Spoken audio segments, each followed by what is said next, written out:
Today, I'm going to share something with you that I am unsure I have ever shared with anybody about my family. It is, and it's going to go sideways. Am I static? I'm good. Okay. So, both my parents, let me start with my dad. My dad lived in Coos Bay, and in Reedsport, which is near Coos Bay, and he worked in Gartner, which is a suburb of Reedsport, at the International Paper Company plant. He worked there for years. My dad worked for International Paper Company from 1950 until 1980 when he got laid off. So after 10 years of being in Reedsport, he and his boss had a little tiny itty-bitty disagreement, and my father decided that he would walk off the job, which he did, and he went to work for the Chevrolet dealership in Reedsport, and he was there for exactly one day. Actually, it was his first day, and the plant called and said, by the way, cancel that fleet. We're going with Fords this year. You hired him. My dad was immediately terminated and went back to work at the mill because that's how it was in the 50s. If you lived in a mill town, you did what the mill wanted. He went back to work for the mill, and then he transferred up to Amboy, Washington, where he retired. Well, he didn't retire, but he was retired in April of 1980. My mother worked at Montgomery Ward over on Vaughn Street, where it says, the big building says Montgomery Park. My mom worked there for just a small period of time of 38.5 years. There were only 3 people that worked there longer than she had when she got laid off because they closed the accounting branch on Vaughn.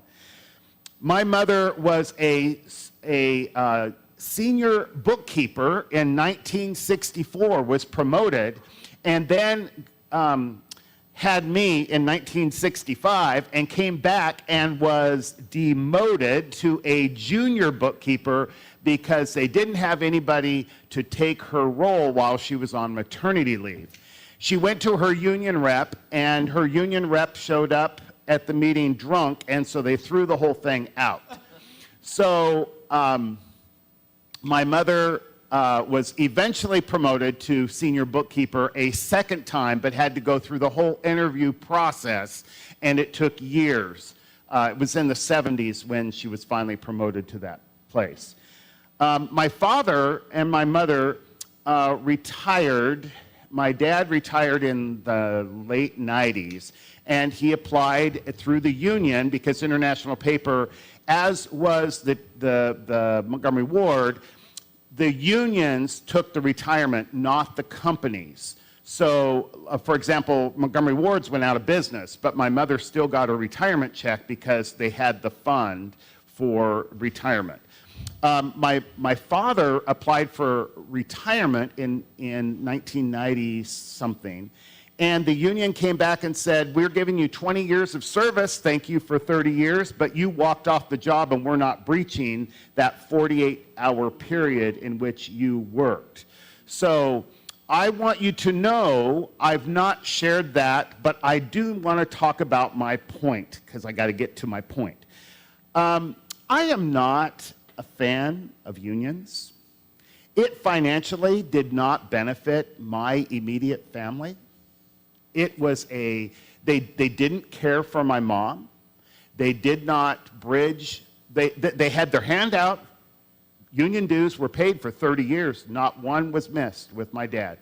My dad stepped out and went on strike, and he pumped gas when he wasn't on the strike on the line. And we suffered. I mean, we struggled. We just really, really struggled. And it wasn't just one union. It was the Teamsters with my mom, and it was the Woodworkers Union with my dad. So it is really hard for me to... No. Let me read what I wrote. To this day, I am very complacent towards supporting a union. I have personally experienced the financial loss the unions were supposed to prevent. And their hands were always out, and my parents went through strikes, and they never missed their dues. I hope that you can see why I have a good reason to have the opinion I have. Now, I will support a union. I will try my best never to cross a picket line because I know that people's lives are at stake. So, with that in mind, let's shift gears for a half a moment. Imagine you're at the grocery store and you have a very limited amount of funds. You have enough to buy your food, but you're going to have to figure out how to make that food work. And you only have so much money to do it. Imagine you're in that grocery line, and I've been there, done that many a time, can write the book. And you see somebody ahead of you making a large purchase, and you just look at their groceries and you're that, man, I wish I could afford to eat what they're eating. I can see that. And then they get out their card and they buy their food, and you realize that they're eating better off than you are. Okay. Let me go back to another personal experience. I went to Fred Meyer in St. John's. I just needed like 2 items. So I went in, they have the main grocery door, and then they have the variety door. I went through the variety door, I went in, and I got my 2 things, and I'm following a couple, and each of them have a cart, and they're packed. And I went to they only had 1 register available, so I just patiently waited. And she frantically looked at her partner and said, "Did you get the," and so off he runs while they're ringing up the first cart. And she has a very specific card she's using to buy the groceries. I'm not really paying attention to it, but what struck me was when he got back, they were already ringing up the second cart, and she handed him the card so that they could make sure it goes through. And they got their stuff. They were moving out to the grocery, or out to the parking lot, and I got my 2 items. And if you knew anything about me in St. John's, if I go to the grocery store, it's a social event. Because anybody who parks near me, I want to know something about what's going on. And who, ironically, is parked right next to me, but this couple who are packing their car. And I'm like, wow, you guys. And okay, so let me tell you about the groceries. Because I noticed it was a lot of frozen foods, okay? They're prepped foods. There was milk and cereal, but most of it was frozen. And then the other cart had, like, kid stuff, and it was just like, okay, that's weird. Anyway, I had a conversation. I'm like, wow, I mean, that's a lot of stuff. And they looked at me, and I could see the exhaustion in their eyes. You just can tell when something happens. And he looks at me and he says, "Our house burnt up last night. And we are just getting a few toys because the hotel they put us in doesn't have a stove. So we have to refigure out how to cook with a microwave.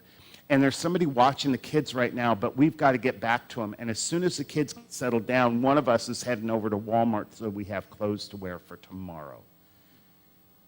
It changed my perspective oops. I was kind of thinking a different way. And I was just being friendly, and I'm like, oh, gosh. Number one, where were you? Where's your house? Oh, no wonder I heard the siren. That was you. I'm so sorry. But it absolutely changed my whole dynamic. Okay. Got to catch up with myself. So it's easy for me to fall into judgment of what's going on. It is no wonder in the political world that we live in that people are where they are at. I'm suffering when I go to the grocery store, and you're not. The perception can easily be that. And it's not that I want you to suffer, it's just that I don't want to suffer alone, right? And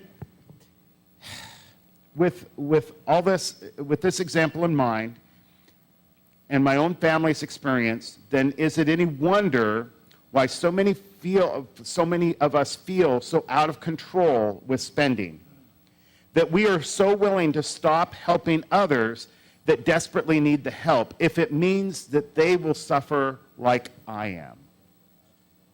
It's no wonder that these people want less help for them, because it's easier to watch other people struggle if you're struggling. The truth. Sometimes we need to look at ourselves, and I mean truly, transparently look into ourselves. So what do we do? How do we deal with this? This isn't a gay or straight or trans issue. This is an economic issue. And I picked a very specific scripture. I mean, I love those scriptures that I read, but I do want to read this other one. It's Acts 16, and it's when Paul and Silas were in prison, and the jailer came to get them out. And it says the jailer got a torch and ran inside, badly shaken. He collapsed in front of Paul and Silas, and he led them out of the jail, and he said, "Sirs, what do I have to do to be saved? To really live?" And they simply said, "Put your entire trust in God's Son, Jesus. Then you will live as you were meant to live, and everyone in your house included." Don't worry about what is in everybody else's grocery cart or how they're paying for them. Look at what's in your grocery cart. Worry about yourself. So how do we get there? Because that's a huge leap to stop looking there and to look here. Personally, I'm in a program that will help me live better. And one of the things that I have to do is inventory myself. And that's not fun. But it's not as bad as you might think. But if you're really transparent and honest with yourself, it can be a cleansing like you cannot even imagine. So, what do? How do we get there? Surrender. So what is it? I'm going to talk about the military definition of surrender. I could ask Corey what it is because she hasn't memorized, but I'm not going to bore you with that. It says, put down your weapon and wait for further instructions. Doesn't say retreat, doesn't say turn around and run. Surrender just says put your weapon down and wait for further instructions. I woke up one night last week, and I was like, I was so tired, and I was hurting, and I couldn't get comfortable. And I remembered, I'm thinking about, what am I going to say on Sunday? How am I going to make this work? And I remembered a vacation that my mom and my cousin and I went on. We did the coolest thing ever. I mean, it's kind of morbid, but it's the coolest thing ever. We went to follow my great-grandfather's journey from the New Jersey infantry division he was in the Civil War.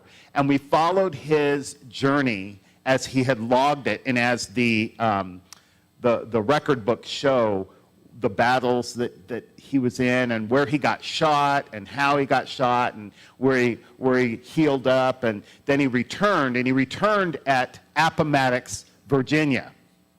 So we went to Appomattox, Virginia, and they had this long dirt road, and there's a fence on either side, and then they have these memorial parts of where the whomever from I just know he was from from the something something infantry of New Jersey. So we went to that placard and we stood there. I'm like, this is where my great-grandfather stood. That's kind of cool. And then we went to the little cabin where General Lee and General Grant discussed the surrender.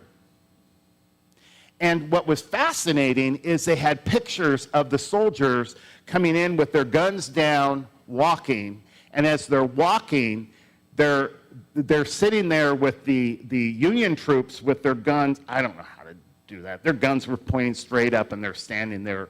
And there's this respect of the surrendering groups and the conquering group. And so they went and they put their weapon down and they stood. And could you imagine just how slow time went when those generals entered that building? And nobody knew what was going to happen at the end of that surrender. So when the two generals came out and it was proclaimed, you are done fighting. You are no longer a soldier. Go grab your weapon. If you brought your horse, grab your horse and go home. Now, there was a lot of bloodshed. There was a lot of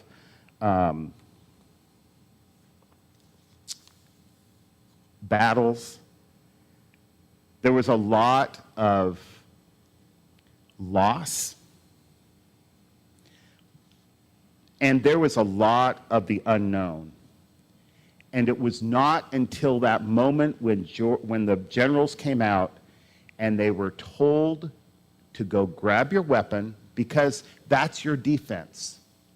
In that time, there was nothing to prevent the animals from attacking your animals, eating your crops, or attacking your livestock, but your own weapon. Sometimes we have to walk that humble road, right? It's easy to stand at attention and allow the surrendering troops go walking by, humble, probably looking at the ground, not even wanting to make eye contact with anybody who's to the left or right of you. You just want to look down.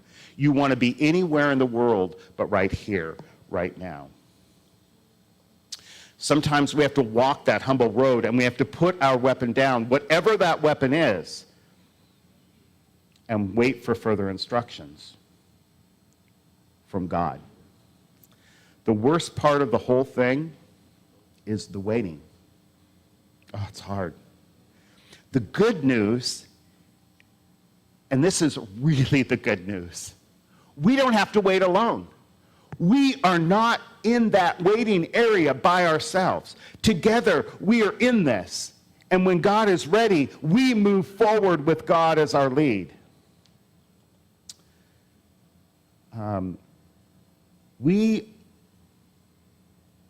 As we prepare for communion, and we're going to sing a song, now is a great time for you to personally stop and think of how Christ is leading in your life, how you have benefited from your own surrendering to God's will. It's fascinating, isn't it? We are all in this room together, yet our journeys, though they touch one another in passing, they're all our own individual journey. So I say this: may you be as blessed in your surrender as I have been and am in mine. Amen.